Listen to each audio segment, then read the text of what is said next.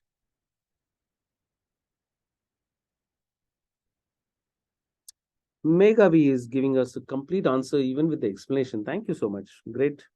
Good, you're understanding that. Gauri, you please check your answer once. Rest mostly got it correct.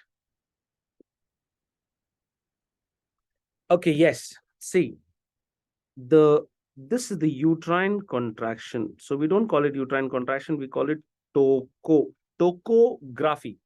charting contraction. Tocolysis, stopping contraction. So tocography, we are making a graph of the uterine contraction here. So tocograph. So that is the uterine contraction, and this is the fetal heart rate here. So you see, with the peak of the uterine contraction, you don't see the lowest part of the heart rate. You see the heart rate going lower much later. So this is what is a late deceleration. See, the deceleration is slightly late. Otherwise, sometimes you'll see like this. With the uterine this is the uterine contraction, you see the lowest heart rate.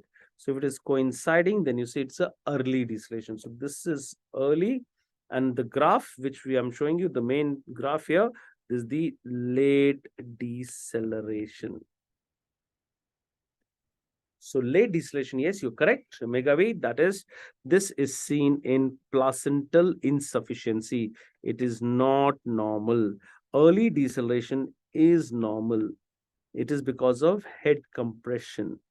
Head compression causes early deceleration. There's another deceleration which is slightly different, and that is variable. See, deceleration, more deceleration, much more deceleration, less deceleration. So where the deceleration is not constant, it is varying.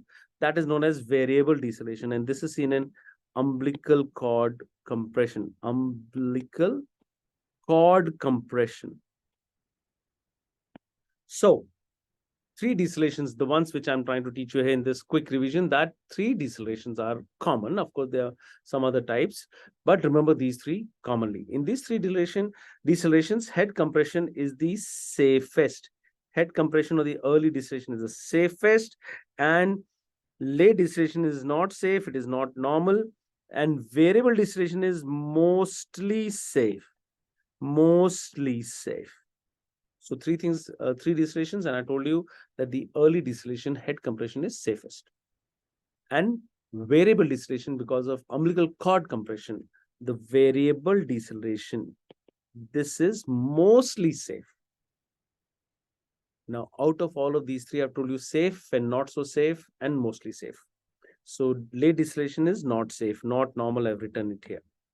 Now, out of these three, which is the commonest deceleration? That is what also an MCQ was asked. So most safe, mostly safe rather, is the variable deceleration, and it is also the most common deceleration. So variable deceleration is the commonest and it is mostly safe. But which is the safest? That is the early deceleration because of head compression. So please remember, in this we have two graphs. When you see two graphs, then only you call it cardiotocography. Whose cardio I'm worried about? Fetal heart rate. And we are seeing it in relation to uterine contraction. So cardiotocography. All right. So on an ultrasound of this picture, who came with a lot of vomiting in her early pregnancy, this uterus showed me this picture. What is this woman likely suffering from? That's your MCQ. So this has come so many times in the recent exams that I'm surprised. This is an easy one, but since it has come so many times, I want you to give me the answer. Okay.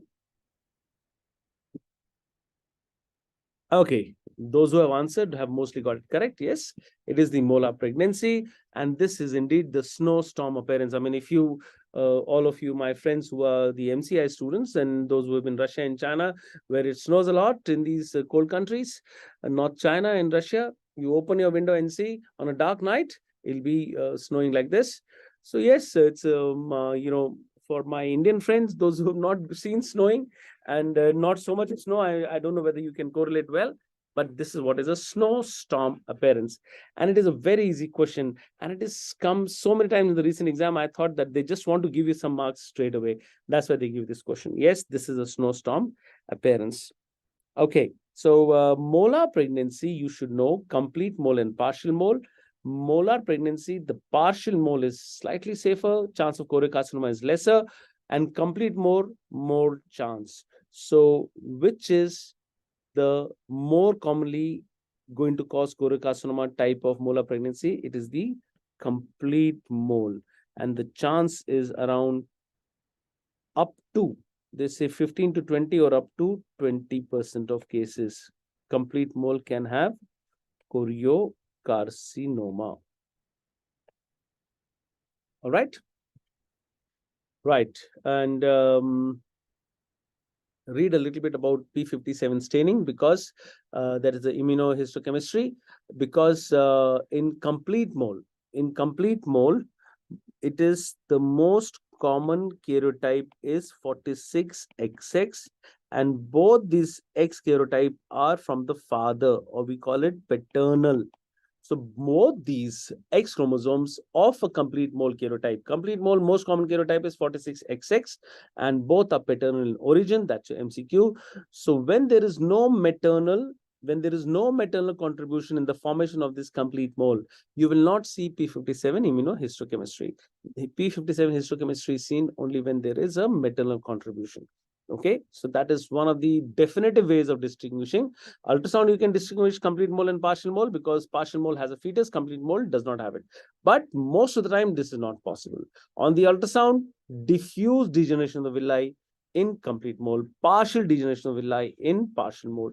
But that also is not very commonly, not very easily always seen in the pathology. So what is the final distinguishing? It's the P57 immunohistochemistry, which is present when there is only maternal involvement. So in a complete mole, P57 staining will be negative. So that's why we know that it's a complete mole. So go and read about this a little bit, about the choriocarcinoma bit, and the not the way of giving chemotherapy, but high risk, low risk, what you give. At least this much you read about choriocarcinoma. All right.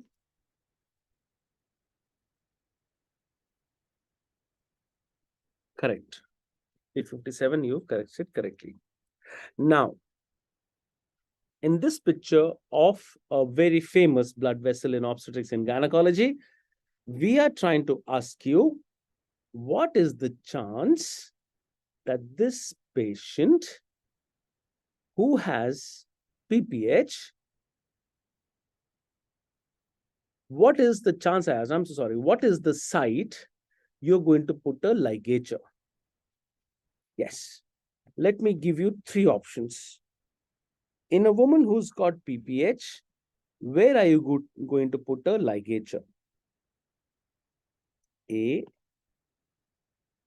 B, C, or D? Where are you going to put a ligature in this very famous vessel? If a woman has PPH and she's not getting controlled by all the drugs, yes, you started your management with oxytocin, you give methylergometrin, and you give carbetocin, and you give also carboprost. What is the drug when nothing else works? What drug is going to work? Carboprost is going to work. And you've also given tranexamic acid, which is the latest entrant, and carbetocin, of course, we discussed. And then you tried the Belin suture, you tried the ballooning, nothing is working. You open the abdomen and you feel that I'm going to do a hysterectomy. Suddenly your senior says, let me clamp some blood vessels and the blood flow will reduce to the uterus and the patient will bleed less. So what are you going to ligate? Yes, let us see. Yeah, a lot of answers are there. I'm so happy. What are you going to ligate? So C. A lot of you are saying C. Some of you are saying D. C, C, B. B. And thank you that nobody is answering A. Is somebody answering A just for the fun sake? I hope you're not. So the choice is between C and D. Gauri is like C, total C. I mean, like, please don't do anything else but mark C. And so is Dr. Strange. Okay, so yes, let me tell you once that this is the common iliac artery, and this is then the external iliac, and this is the internal iliac artery, the one which is here. This is the external iliac artery. Now, I'm so sorry, once again, this is the external iliac and the internal iliac, and this is the internal iliac artery. Now, internal iliac artery ligation is done in obstetric emergencies, some gynae emergencies also. When there is internal iliac artery ligation, where do I ligate it? Yes, we do not ligate here. See, I'll use another color. We do not ligate in this area. This is the internal iliac, but we don't ligate here because that will stop the blood supply even to the posterior division and the anterior division. Both will be blocked. Please remember, internal iliac artery is the major artery of the pelvis. It is also known as the hypogastric artery. So major artery, the major artery of the pelvis is the hypogastric or the internal iliac artery. You cannot block it completely. So what is bleeding? The uterus is bleeding. What is the blood supply? Uterine artery. So if you see the uterine artery here, this uterine artery here is the one which has to be getting lesser blood supply. So what we do, we ligate here. So those who marked C have got the answer right. We ligate only the anterior division. When we ligate the anterior division, the blood supply will reduce. We do not stop the blood supply. The ligature is just a snug ligature. Suppose this is the internal artery ligation, and when we're doing it to the anterior division, we're just putting a snug ligature. We are not squeezing the hell out of it. We are not putting a very tight ligature. We are not stopping the blood flow. We are just reducing the blood flow. So when you reduce the flow in all these blood vessels becomes sluggish, and sluggish flow in the uterine artery will give sluggish flow in the bleeders of the uterine base, the place where the plaster was separated, that is bleeding and causing PPH. So the flow there will become sluggish. So sluggish flow and the cut-ends which are bleeding, flow is now less. So slowly at those areas, the platelet plugs, the fibrin plugs will sit and they will not get dislodged with the high flow of the uterine artery. So yes, we are not stopping the flow, we are reducing the flow. All right, reduce the pulse pressure from that of an artery with this snug, comfortable ligature. We reduce the pulse pressure and make it that of a vein. Reduce the pulse pressure, sluggish flow promotes thrombosis. So the sluggish flow promotes thrombosis. Thrombosis in uterine bed. All right, guys. So we ligate the anterior division. There was a very good question for the MCI students 2 years back. A woman underwent internal iliac artery ligation 1 week back, and now she's come to you with gluteal pain and upper thigh pain. Which of the following vessels have been ligated by mistake? So you should know the principle of internal artery ligation and which part of the internal iliac anterior posterior is ligated, and then only you'll be able to answer this. And also you should know the anatomy of the blood vessels, what all parts of the body these blood vessels are supplying. So if you know the anatomy well, then the MCI question, okay, this was not PG entrance question. The MCI question was, what has been ligated by mistake that there is gluteal pain and upper thigh pain? So if the posterior division has been ligated, the superior gluteal artery that supplies the gluteus maximus and also the blood supply to the sciatic nerve. So that's why there is pain in those areas. All right. So your test of anatomy and of gynae was put to test in this one question. So anti-division ligated, and if you ligate the posterior division, especially the superior gluteal artery, then there will be this problem. All right. So what are the branches of the posterior division? What are the branches of the anterior division? That was the easy question which came in the INI-CET exam. And that was, what are the branches of posterior division? So posterior division is by short gills. That's my mnemonic here, short gills, superior gluteal, iliolumbar, and lateral sacral. Superior gluteal, iliolumbar, lateral sacral. These are the three arteries of the posterior division. Rest all are of the anterior division. So this came in INI-CET. The easier question came in INI-CET, and the MCI guys got a very tough question, which was based on their understanding of the anatomy and of the blood supply of these blood vessels, the areas which are supplied by these blood vessels. Okay, so let's move on and see. In this sagittal section, in the mid-sagittal section of the fetus, where you can check the crown rump length also, this crown rump length. So crown rump length is the single best for the first trimester, in the first trimester, and biparallel diameter is in the second trimester, and in the third trimester it is not femoral length. First, let me tell you that what it is not. So a lot of you have the answer as femoral length. Please, femoral length is likely to be affected by IUGR before the brain can be affected, because there's a brain sparing effect. So if you want to use a single parameter in the third trimester, it is again the biparietal diameter or the head circumference or even the transcerebellar diameter. Transcerebellar diameter. So these three diameters, out of which the transcerebellar diameter is slightly better. So any one of these you will mark for the third trimester. Please don't say femoral length. Okay. So single best parameter. Now that I just told you as an information, this is a mid-sagittal picture of a fetus. And what is this marked area telling us? Now that is the MCQ. What is the marked area telling us in this picture? It is done roughly around 12 weeks of pregnancy. What is this marked area? Okay.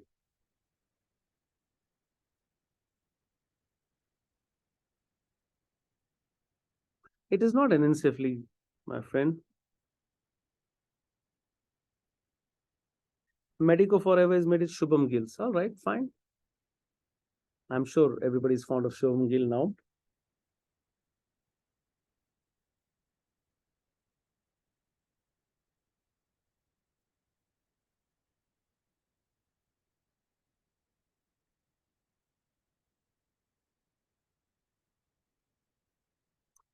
Won't uterine artery ligation be enough? That is Meet Patel. Uterine artery ligation alone is done first. First, when we are doing, what is the chain of devascularization of the uterus? So since you asked me that question, so please remember, first we do uterine artery embolization many times. If that doesn't work, because there is a lot of anastomosis from the ovarian artery also. So you have to first ligate the uterine, then the ovarian, and still sometimes the bleeding doesn't stop. Then you have to go ahead and ligate the antidivision of the internal iliac artery. All right, uterine artery might be enough sometimes. I'm not saying that we don't do it, but it may not be enough. Okay, NT. A lot of you got it correct. It is nuchal translucency. The nuchal translucency. So we have something called the NT-NB scan. NT-NB scan. And the NT-NB scan is done around the 12 to the 13 weeks of pregnancy. Nuchal translucency, the fat pad behind the neck of a fetus. This is basically the lymphatic fluid there. So that should not be very thick. So less than equal to 3 millimeters is normal. Okay, nuchal translucency, NT less than 3 millimeters is normal. So if it is more than 3 millimeters, that is lymphedema. And yes, lymphedema is associated with Down syndrome and so many other aneuploidies. So in the screening of aneuploidies in the first trimester, it's a screening test, not a diagnostic test. So less than equal to 3 millimeters is normal, and more than 3 millimeters, it is suggestive that the patient may have an aneuploidy. So if it is more than that, it is 12 weeks. What is the diagnostic test at 12 weeks? You should know that. Okay. So screening test at 12 weeks is NT-NB scan. And what is the diagnostic test? It's a chronic villus sampling. Okay. So if the NT is high, more than 3, suggestive of aneuploidy. How do you confirm it? By a chronic villus sampling. So please remember the NT-NB scan. So what is NB? NB is nasal bone, and NT is nuchal translucency. So nuchal translucency and nasal bone. So nuchal translucency, it is the nuchal fat pad or nuchal thickness, whatever you want to call it. And if this is more than 3, then it is bad. Now, what is nasal bone? So this is the nasal bone. You can see like 2 parallel lines you can see. Okay, so this is the nasal bone. If this nasal bone is absent, if it is absent, then it is again suggestive of aneuploidies. So nasal bone and nuchal translucency, NT-NB scan. All right, and that is aneuploidy screening scan. Okay, what are you asking me? No, I have to place it down. Okay, fine. Let me just give you a quick rundown on this, if it is there. Oh, all right. Let's go to something else now. Now, these are the cardinal movements of labor. These are the cardinal movements of labor. And please arrange these movements of labor in the right order. It's anyway, they are in the right order. And I don't know whether you're able to see them. It's a little small in the print. So yes, engagement, descent, flexion, and see engagement, descent, flexion. And then the head hits the pelvic floor. That causes internal rotation. So whatever hits the pelvic floor, see the pelvic floor, this, you see the outlet of the pelvis, the muscles here. There are muscles here at the pelvic floor. See, this is the floor of the pelvis. So if the uterus is here, it is resting on the pelvic floor. Remember, I told you the best support of the uterus is the pelvic floor. Now, this pelvic floor is here, and the opening in the pelvic floor here, you're seeing that's the vaginal opening. So the head of the baby, when it comes, okay, let's see. So when the head of the baby comes here, it hits the pelvic floor, and the pelvic floor will contract. This pelvic floor will contract. So when this pelvic floor contracts, whatever hits the pelvic floor will rotate. Whatever hits the pelvic floor will rotate. So rotation happens. Rotation happens at the level of the pelvic floor. So that's why internal rotation, you should know. Internal rotation happens at the pelvic floor level. Pelvic floor is the best support of the uterus, please remember. And after internal rotation, there is delivery by extension and correction of internal rotation. Correction of internal rotation is known as restitution. Because when the head hit the pelvic floor, it rotated. And after that, it delivered, it'll do a restitution. The head will correct. That is known as restitution. So correction of internal rotation is known as restitution. And then there is external rotation. External rotation is the reason of the external rotation is the shoulders are hitting the pelvic floor now. So if you see this picture, you can understand in these pictures that, okay, I'll use another darker color here. Okay, so you see engagement, descent, flexion. Then there is internal rotation, and then delivery by extension. See, the head is delivery by extension. See, then this is complete delivery by extension. Now you see, there is restitution. See, restitution here. Now see, after restitution, what is the next movement? You see the shoulders. The shoulders are hitting the pelvic floor. Can you see the third, the diagram number 6? Can you see the diagram number 6? This one. The shoulders are hitting the pelvic floor. When the shoulders hit the pelvic floor, the baby rotates. And that is the cause of the external rotation. There are 7 cardinal movements, and those are engagement, descent, flexion, internal rotation, delivery by extension, restitution, and external rotation. All right. External rotation is due to what? That was the MCQ once.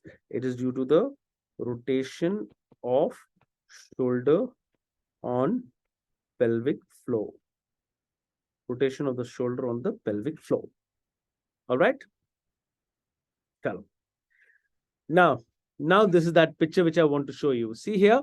Now this is that investigation which is being done on a pregnant lady. What is the investigation being done? Now I already given you the hint and the answers. Now you should not get this picture wrong. Come on, tell me, what is this being done? What is the test being done here? Oh no, Meet Patel. Nahi yaar, come on. Su karo છો તમે? यहाँ पे there is one probe on the abdomen. There is one probe on the abdomen. So that's why it is non-stress test. See, for cardio of the baby, one probe is there. If there was another probe here, imagine if there was another probe here like this, and there was a belt attached on the abdomen like this, another belt like this, then it would have become a CTG. But we have put only one probe, and we are seeing the heart rate. It is known as the non-stress test. So yes, only for you, Meet Patel, I knew I've got this picture for you.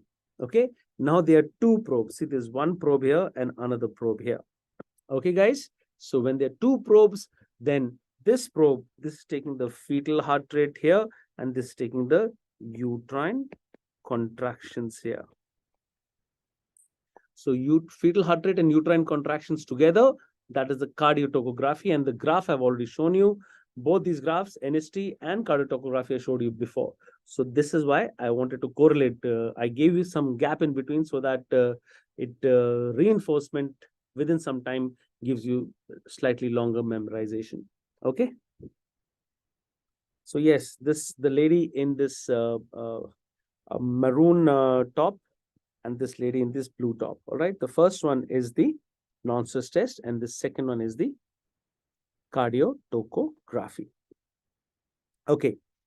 When we're talking about prediction of preterm labor, this is from my notes of PrepLadder on Obs and Gynae.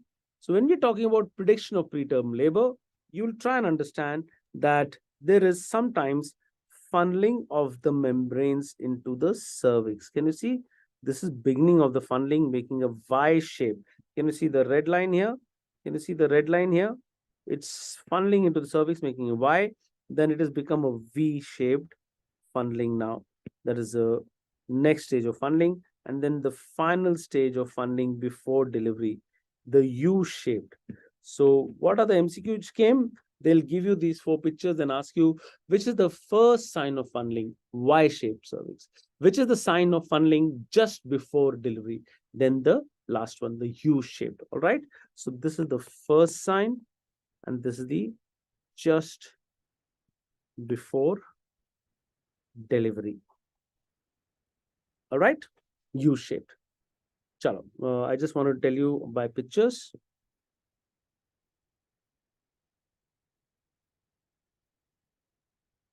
Okay. Now, I'm comparing a caput succedaneum and a cephalhematoma.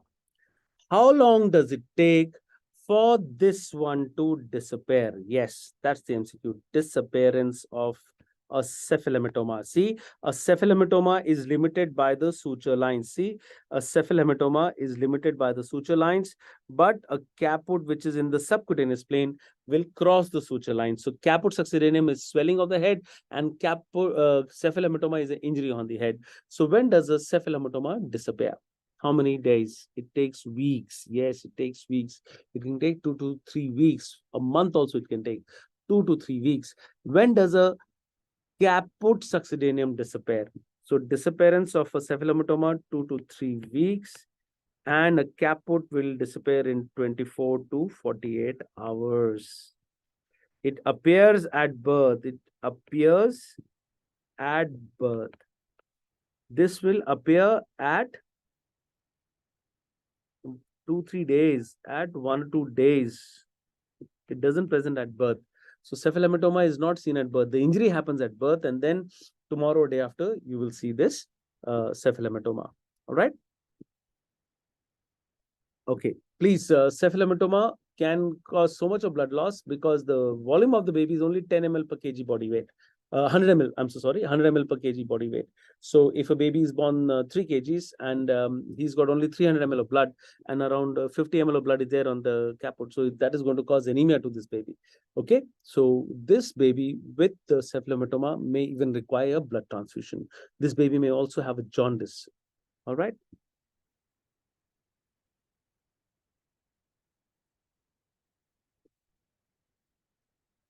All right, my namesake has given a good answer, Prasanna Gandham. All right, Prasanna. Yes, I was called Prasanna a lot. My name is Prassan Vij. I was called Prasanna a lot when I was in JIPMER and in CMC Vellore. I was always called Prasanna Vijji. So yes, that's the reason why I speak some Tamil, and some of you were asking me yesterday.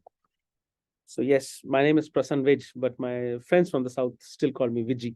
And I'm very proud of my upbringing. I'm the happiest when I'm in the south, and I'll be coming to take some live classes to you guys in various different forums. So it'll be great. We can see you there. Now, what is this picture? Let me make a question for you. In this peripheral blood film of a mother, on putting some citrated buffer, there was loss of color of the RBCs, but some RBCs stayed red in color. Once again, in a peripheral film of a mother, citrated buffer was used. Citric acid, dilute citric acid, citrated buffer was used. And on this slide, majority of the cells became colorless and some cells stayed red in color. What test is being done on the peripheral blood film of this mother? Yes, what test is being performed? When you add citrated buffer and some cells become colorless and only a few stay, most cells become colorless and some cells stay red in color. Okay. These red cells are the fetal RBCs, okay. 50% marks for that. No, 40% marks, because I want to know the name of the test.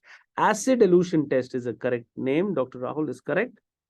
Fetal test, no, but no, it is not the app test. Wrong. Apt wale sare galat. It is not the app test. App test is not at all on a peripheral film. No, good. Why did I give this question? I was very sure that you're going to get the right answer, but I'm happy I gave this because some of you gave me the wrong answer also, so that now you're corrected. On a peripheral film, if you're doing this test, that test is known as the Klein-Hoyer-Betke test. Klein-Hoyer-Betke test. Is that a tongue twister? No, man, you're reading about this right from your Genong days. You know, it's mentioned even in your physiology books, Klein-Hoyer-Betke test. It is known as the acid elution test, correct? The name is known as a Klein-Hoyer-Betke test, or simply we keep writing in your exams as KB test. And in this, I will get the exact amount of fetal blood which has gone to the mother circulation. So I'll give the exact amount of anti-D to the mother. So to know the exact amount of anti-D, to neutralize the exact amount of fetal cells in the mother's circulation after her delivery, then we do the Klein-Hoyer-Betke test or the acid elution test. So when you put acid, the maternal RBC will lose the hemoglobin, but the fetal RBCs have a stronger bond with the hemoglobin and they will keep the hemoglobin. So they will stay red. So in a population, in a slide of lot of colorless cells, you're able to see some dark red color cells. So you get a percentage of contamination in this slide. And that percentage is now replicated on the maternal volume. So you get the exact amount of fetal blood in the maternal circulation. That is known as a Klein-Hoyer-Betke test. There's a lot of discussion about a lot of good long discussion we've had about this on the PrepLadder app, and those who have this, please go ahead and see. It's a very interesting chapter. And Klein-Hoyer-Betke test is to know the exact amount. So that is why it is known as a quantitative test. Quantitative test.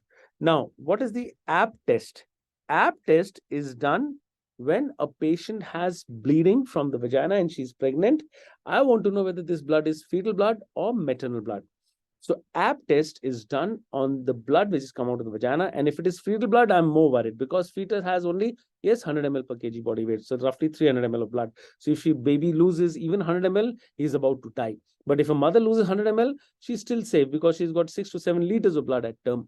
So that's why when vaginal bleeding is there and we think in terms of a vasa previa. If the vasa previa is bleeding, it is fetal bleeding. And if the baby is bleeding, it is going to be fatal for the baby. So now you quickly take this blood and add, yes, sodium hydroxide.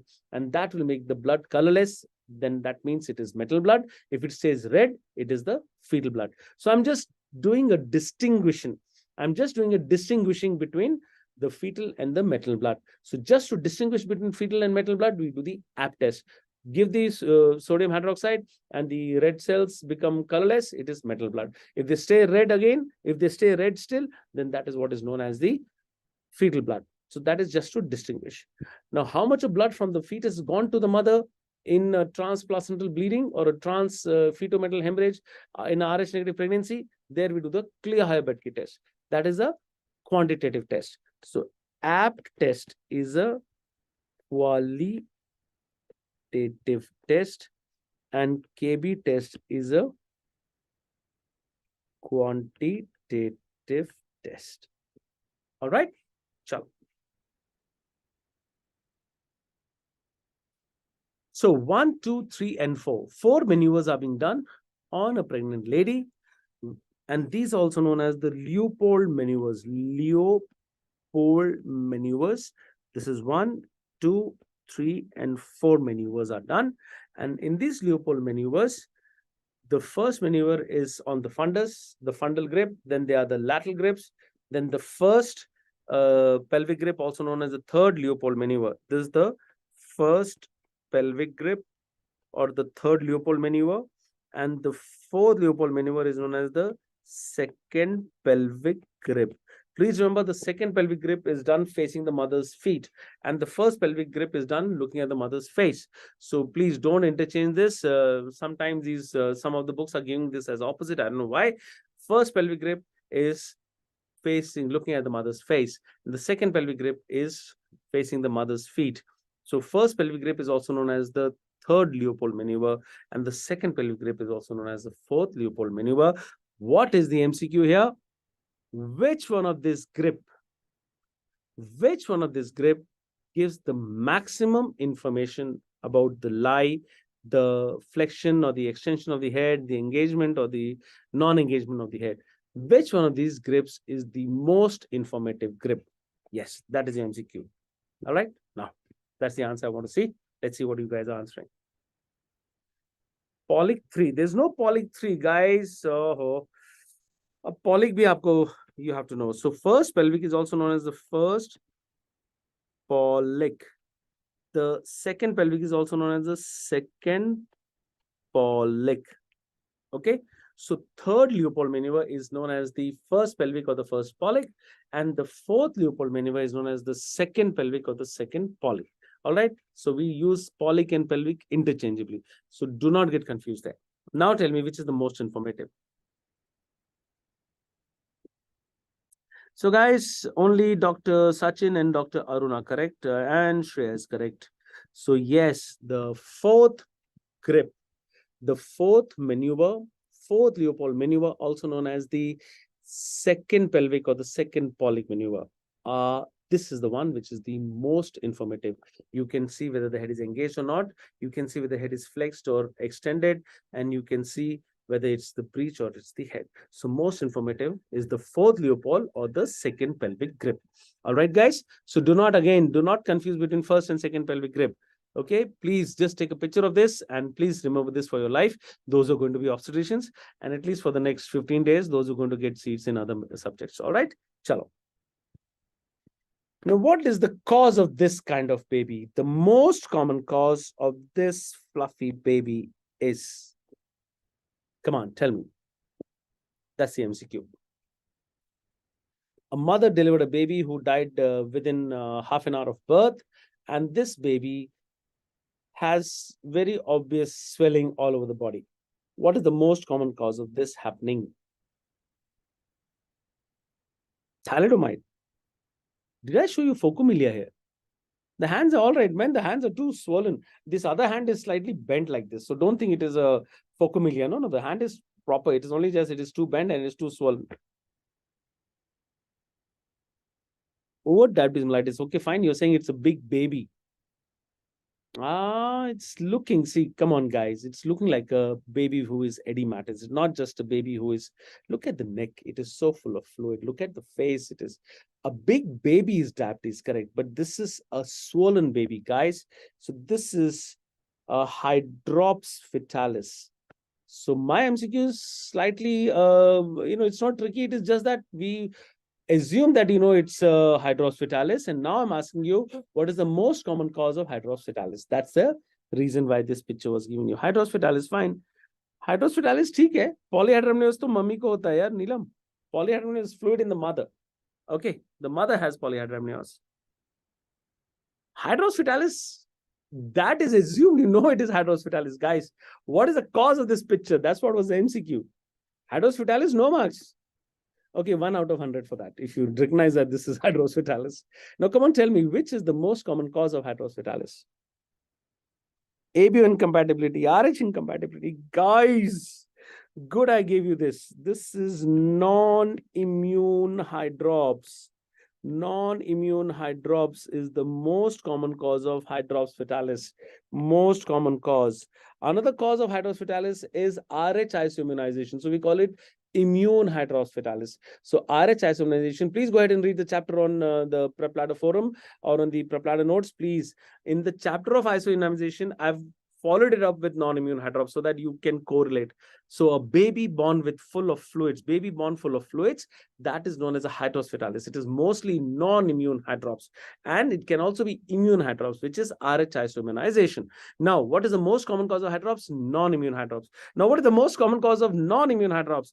Most commonly, it is the cardiac causes. Now, what is the most common cardiac cause? That is the congenital heart block. What are the most common infectious causes? Parvovirus infections. So non-immune hydrops, go ahead and see, there are only 53 causes to read. All right. So at least know the headings. So immune hydrops is RH isoimmunization. Non-immune hydrops is mostly cardiac causes, which is congenital heart block. And then it can be parvovirus infections. It can be thalassemia, alpha thalassemia. It can be renal disorders. It can be genitourinary defects like post-urethral valve. It can be metabolic causes, and it can be a cystic hygroma. So many causes of fluids filling up in a baby. Good that I gave this picture. I'm happy. Non-immune hydrops. All right. Chalo. Now, what is the management of this condition when you see in the labor room? Wherever you see this, all right. What is the management of this? I heard this answer by a lot of students. I don't know where they got this. Hold it and push it back inside. So hold the cord and push it back inside. I don't know where you got that answer from. Please, guys, we are not going to hold the cord. Please, it's a sin to hold the cord and push it back inside. Holding the cord is going to cause vasospasm of the blood vessels, and you'll make sure a cord prolapse. What is happening here? This is a cord prolapse, and this cord prolapse, if you hold the cord, you're going to cause vasospasm with your tactile stimulation, and you're going to make sure the baby dies. All right. So yes, do an LSCS, correct. Do an LSCS, correct. Okay. But what is the immediate management to change the position? What is the best position for this patient to be transferred to the OT? The question asked was, do you manage this patient in the labor room? No. This patient is managed in the OT. You can try to do a normal delivery in the OT, because if it is fully dilated and the head is about to come out, and you can quickly do a forceps or a vacuum. But if it doesn't work, quickly you have to do a cesarean. So whatever management you do of a cord prolapse, please do it in the operation theater. That was one aspect of that question. Number two, what do you do with the cord? Please don't touch the cord and don't push the cord above with your hands. Yes, you can put the patient into a head low. See, this is the patient. You can put the patient into head low so that the head doesn't press on the cord. You can do that. But that is not the best position. You can put in the head low, correct? You can put in the lateral position also. That is also not bad. But the best position is the knee chest position, and fill up the bladder. You saw the first picture which I drew for you when we're doing the discussion of the cesarean section. The bladder is above the lower segment. So fill up the urinary bladder by putting a catheter and pushing in saline through the bottle. And that bladder, when it fills up, that filled up bladder will push the head up. So one thing you have to do, keep the head from pressing the umbilical cord. So keep the babies, keep the mother with the head low. That is Trendelenburg position. Or keep the patient in a high knee chest position. Okay, knee chest position is good, and fill the bladder to push the head up. So knee chest position and fill the bladder, and take the patient to the OT, do a cesarean section. All right. Good. My namesake has given the correct answer. Good, Prasanna. Great. Let's move on and see what type of placenta is seen in this picture. What type of placenta is this? Yes. I want to know the name, guys. Come on. What type of placenta it is?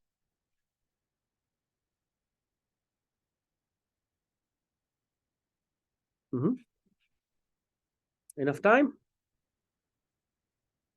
Okay, mostly got it correct. Marginal insertion or a battle door placenta. Yes, this is a correct answer. I'm happy that yes, normally the umbilical cord is attached in the center like this, but in this patient, it is attached on the sides here. So it is a marginal insertion. It doesn't cause any fetal problems, doesn't cause any IUGR, no abruption. Only problem is after the delivery of the fetus, while you're pulling on the cord, even if you're doing a gentle control contraction, this may snap and may cause a retained placenta. All right, that answer is correct. What is this placenta now? This is a slightly tough one. Take your time. Take your time. What type of placenta is this?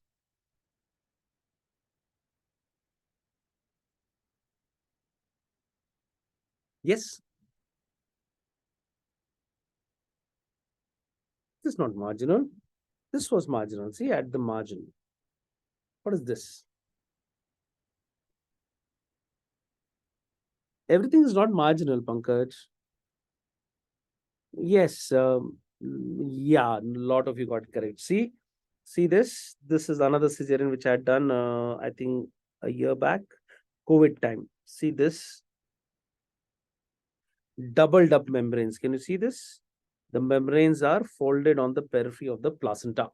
So when the membranes are folded on the periphery of the placenta, that is what is known as a circumvallate placenta. This is a circumvallate placenta. And the reason is that the chorion, see, amnion and chorion both are the same size. But if the chorion placenta is smaller than the amnion, so the amnion gets doubled up. See, the amnion gets folded over the periphery of the placenta. That is what is known as a circumvallate placenta. Yes, this is associated with IUGR. This is associated with abruption. Even some preterm labor, but these two are important to know. All right.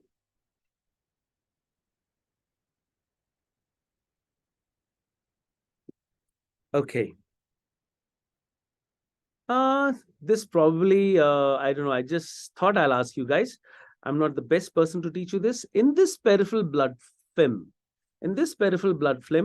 what kind of anemia are you able to see? Okay. The pathologist is going to get angry with me, but I think I'm going to make an attempt to explain you this. Come, what type of anemia are you seeing in this picture? Uh-oh.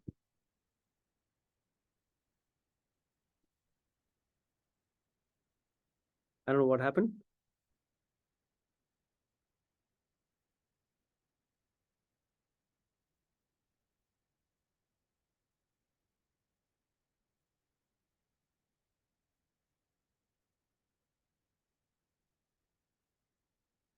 I got a lot of answers, but the award goes to Dr. Rao. Yes, please.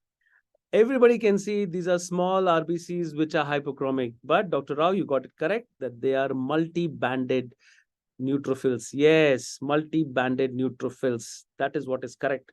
There are neutrophils, hypersegmented or multi-banded neutrophils, hypersegmented neutrophils along with microcytic anemia. So this is what is known as a dimorphic anemia, guys. Dimorphic anemia. Nobody gets full point for that. Okay. Nobody gets full point for that. Yes. Hypochromic, IDA. Yes, IDA, everybody got to know, correct? Hmm.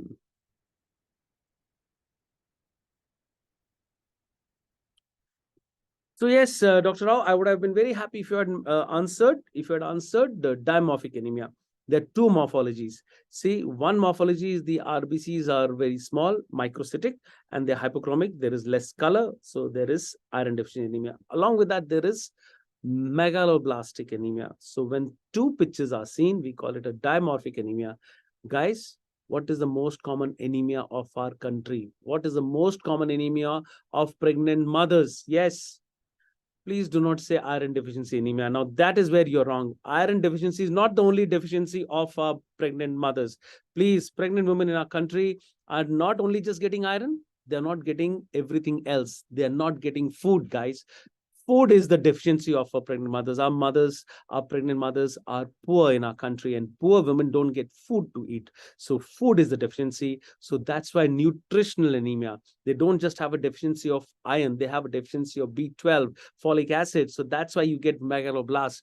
B12 folic acid deficiency along with the iron deficiency anemia, that is what is known as a dimorphic anemia, and that is the commonest anemia of pregnant mothers.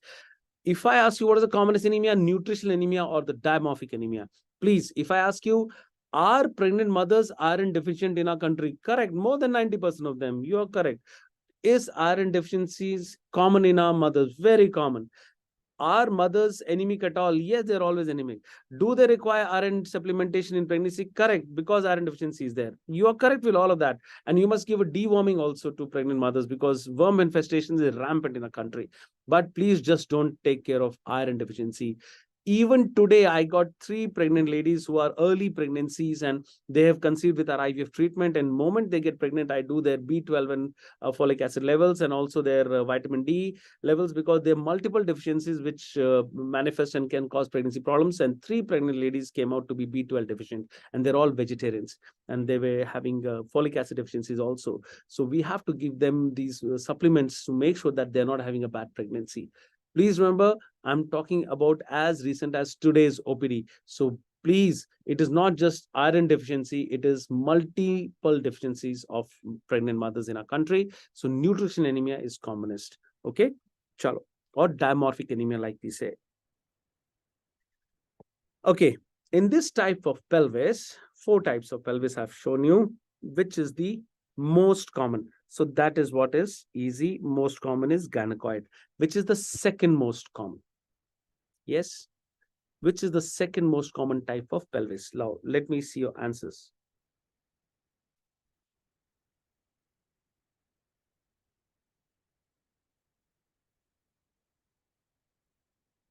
Gynecoid is the commonest, but which is the second most commonest? Android is wrong, guys. Anthropoid. Second most common is the anthropoid. And the least common is this. So third in the least, rather. Least. So platyploid is the least. And the most common is the gynecoid. Second most common is the anthropoid. Okay. And android. Android is the third most common. Okay. So in which one of this rotation of the head from occipito-posterior to occipito-anterior is possible? Suppose there is occipito-posterior in all these 3. Suppose there is occipito-posterior in all of these 3. So you see the pelvis. This is a nice circular pelvis. This pelvis is narrow from the sides. Okay, see, this is narrow from the sides here. This is narrow from the front. Okay, so which type of pelvis is rotation possible? So if there is, let me just now, okay, let me just draw. Suppose this is occipito-posterior, occipito-posterior, and occipito-posterior. The arrowhead is occiput, and since the arrowhead is facing the sacrum, it is posterior. In which one of this rotation is possible? So yes, in a gynecoid, rotation is possible once like this and again like this. In anthropoid, no rotation is possible. Yes, that's the MCQ which came in MCI exam, guys. MCI guys were asked, in which pelvis rotation is not possible? Anthropoid, the side walls are narrow. Their side walls are converging. They are, side walls are giving very less space for rotation. So side walls are parallel, they're converging, and that's why there is no rotation possible in anthropoid. In android, yes, in android, rotation is possible to occipito-transverse, but the remaining rotation has to be done manually. So occipito-posterior in anthropoid, no rotation possible. In android, rotates to occipito-transverse, and from occipito-transverse, if the patient is in labor room, you can do a manual rotation and do a normal delivery, or you can do a cesarean section if it is deep transverse arrest. So android pelvis, they can be partial rotation. You can complete the rotation with your hand, which is known as manual rotation and delivery, or you can do a cesarean section, because if there is a neglected occipito-transverse, then it becomes deep transverse arrest, then you do a cesarean section. But in an anthropoid pelvis, okay, the second most common pelvis, in an anthropoid pelvis, rotation is not possible. So the baby's head will stay posterior and rotation is not possible. So when it stays posterior, it delivers as occipito-posterior, as occipito-posterior. So this is also known as phase 2 pubis delivery. It is also known as phase 2 pubis delivery. So let's see, it's very simple. Let's see, it's very simple to understand, I hope.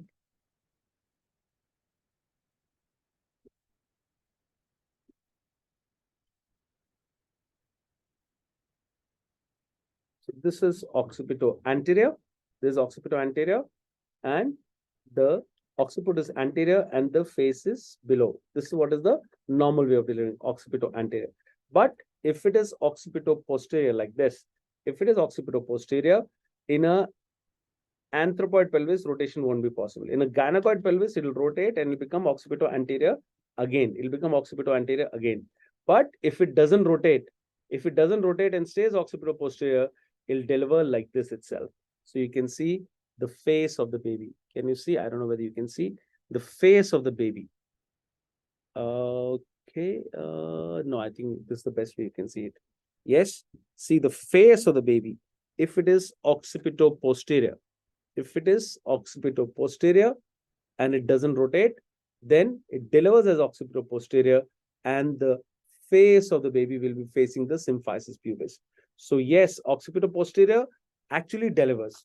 Most of the time, the occipito posterior becomes occipito anterior. Okay, that is in gynecoid. In occipito posterior, it doesn't rotate and it stays occipito posterior, and it delivers as phase 2 pubis, which I told you here, phase 2 pubis. So phase 2 pubis delivery can happen in occipito posterior, not in phase presentation. Okay. So that was a quick recall of the pelvis and the occipito posterior. And remember, the platyploid pelvis or the flat pelvis, this is a anterior posteriorly flat pelvis. And in this flat pelvis, you will see face presentation. Flat pelvis has face presentation. All right. And face will deliver. Face will deliver, remember, but it should be mento anterior. Mento anterior face will deliver. Not all face. Mento posterior face will not deliver.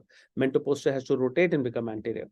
I think the pelvis, I'm not able to show you too well here. Unfortunately, I think I should have used a different camera. But please remember, mento posterior will not deliver. It has to rotate and become anterior to deliver.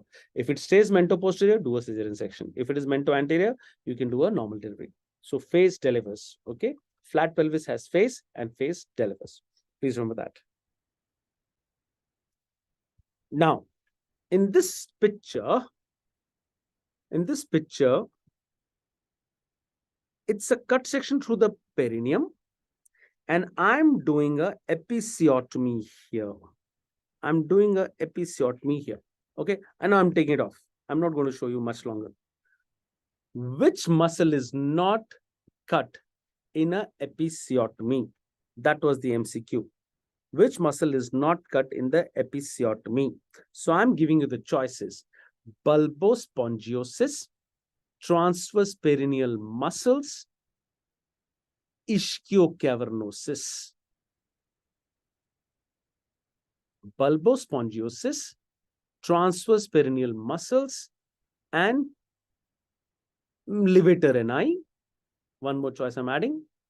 So bulbospongiosis, levator ani, transverse perineal muscles, ischiocavernosus. See, the picture is in front of you, the muscles are in front of you. This question came. This was again MCI exam. And I remember this question very well. And most of the PG entrance students I asked, they got it wrong at that moment. So yes, it's a good question for you to see. Which muscle is not cut in an episiotomy?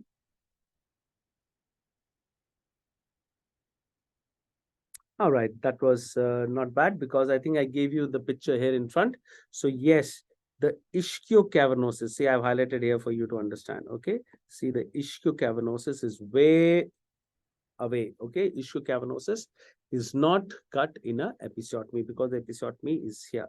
What is the episiotomy which we give? Yes, guys, what is the episiotomy which we give? Which episiotomy is given? Transverse, medial, which one are you giving? So episiotomy, if you see, episiotomy is the anus. Episiotomy can be median or mediolateral. Median or mediolateral. So mediolateral will bleed more. It will heal badly, give a slightly poor scar. And it will pain more. Bleeds more, scar is bad, pain is more. But mediolateral will not extend. A median can extend to the anus. A median episiotomy can extend to the anus and cause a complete perineal tear. A mediolateral does not extend and cause a complete perineal tear. So that's why the most common episiotomy is the mediolateral episiotomy, and not the safest and the best episiotomy which you can give is the mediolateral, because anal sphincter injury and the rectal injuries are very, very rare in this. So mediolateral is correct. Now, the next question, I think you know this next question, but again, I'm going to give it an attempt here. When I give a mediolateral episiotomy, what is the angle I'm making with the perineum? See, what is the angle of this episiotomy? This is the episiotomy I've given. What is the angle of this episiotomy? How much is this angle? Nobody is measuring this angle, but this was an MCQ. This was a NEET exam MCQ. Yes, come on. Acha, all of you have read it, is it? Good, guys. Yes, yes, good. Or a babre bus, yaar. No, now somebody has to answer wrong just for making me very happy, is it? Gauri NSS, please, it is not 45 degrees. Now, that's the trick here. The angle is indeed 60 degrees. While you're giving the episiotomy, it is 60 degrees. But when you suture it after the baby is out and the stretched episiotomy, the stretched vagina will shrink, and that shrunk vagina, then you see the episiotomy after the suturing and after the delivery, then it looks like a 45 degree. So that's why this confusion always comes. So when you give the episiotomy, it is always 60 degrees. Yes, it is 60 degrees. It is given like that in your Williams. So please don't get upset about the answer. Those who have given 45, that is wrong. Okay, 30 degree nahi yaar. Don't tell me from where you're measuring the angle. Okay, please, it is measured from the line which is straight from the clitoris towards the anus. Okay, from that line it is measured and is 60 degrees. All right, guys. So I'm sure some of you saw the thank you slide, but that's how it is. I think we discussed a lot of topics in this time which we had, and there is some plan to do another quick session. Let's see if we can manage that before exams, because there's only 15 days left. So if we can do another quick small session of a quick revision in another different manner, we'll see if we can do that. Meanwhile, you can get back to me at Dr. Prassan at yahoo.com. I'll be answering the questions on the PrepLadder forum from tonight onwards. There was a lag of this last 2 weeks. So meanwhile, you can get back to me at this email. And if there's something else you want to ask me, mostly thanks. Can OCPs delay a menopause? No, Dr. Jay. Yes, that's a good question. A lot of people ask me that if you're not ovulating, that is, if you give combined oral contraceptive pills, then the woman is not ovulating. So if you give, suppose, 10 years of combined pills to a girl, and she's going to get a menopause at 50, but if you give 10 years of menopause, then if you give 10 years of combined pills, then she should get menopause at 60. No, that does not happen. What happens? There's a timed apoptosis of the oocytes. There's a timed cell death. So that timed cell death will go on. The girl uses the eggs and ovulates them, or she uses a pill and does not allow them to ovulate. That is her choice. But the cell death will go on to happen as it is timed. So OCPs will not delay the menopause. The menopause will happen at its destined time. All right, guys. Deworming best is with mebendazole in pregnancy, but albendazole is also a category C drug, can be given in pregnancy. The best drug to deworm is mebendazole, 100 milligrams twice a day for 3 days. Otherwise, you can give one tablet of albendazole, which is 400 milligrams. All right, guys, that was lovely. And let me just say it was great seeing all of you, and best wishes, right? Right. So those who are going to meet me again for a revision, as and when we have it, there's a tight program. And if you can squeeze another revision, it will be great. Otherwise, keep sending me your queries and keep reading regularly, guys. And God bless you. Please don't get too complacent and don't get too comfortable also. Too comfortable, you'll get overconfident and spoil your answers. Too scared, you will spoil your answers again. So get the right amount of tension, get the right amount of getting worried, and get the right amount of sleepless nights. Read hard, sleep very less for this next 14 days. But one day before the exam, sleep at least 6 hours. I know if I say that sleep 10 hours, you're not going to do that. But at least 6 hours, 12 o'clock to 6 in the morning, please sleep at that time. Start sleeping around 11 o'clock and get up by 6:30 and go for exam. At least give you a good night's brain rest, and then you can recall better. But right now, don't get too complacent and don't get too worried also. Just have the right amount of tension, the tension which pushes you to read. Okay, read very hard, give short bursts of reading. Okay, read for 45 minutes, get up and discuss with your friends. Take a glass of water, move around a little, come back, and another burst of 45 minutes. That 45 minutes, do not get up from your chair, don't talk to anybody. Then again, get up, take a walk, come back. But that 45 minutes, concentrate your best. All right, guys. So let's hope we meet once more before the exams. Otherwise, all the best and do a very good exam. Let's meet on the other side and get to know that all of you got what you wanted in your life. All right, guys. Best wishes.